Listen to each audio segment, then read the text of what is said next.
Tara na at tayo nang mag-almusal. Pwede rin naman pang merienda.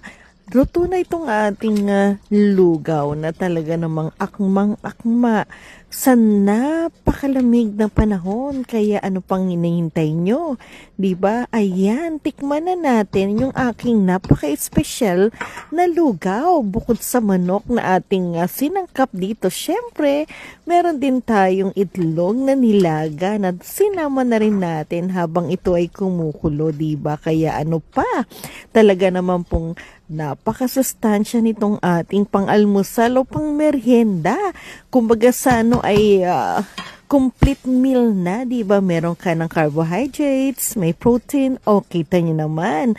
Naglagay pa ang lola nyo ng mushroom na talaga naman pong siksik talaga ito sa sustansya, di ba? Kung plagat sa ano ay may gulay ka na, may itlog ka pa, ano pa, may manok ka na, and then syempre meron pa tayong malagkit na kanin. Kaya naman po, Jack, na mapaparami na naman ang kain natin ito di ba?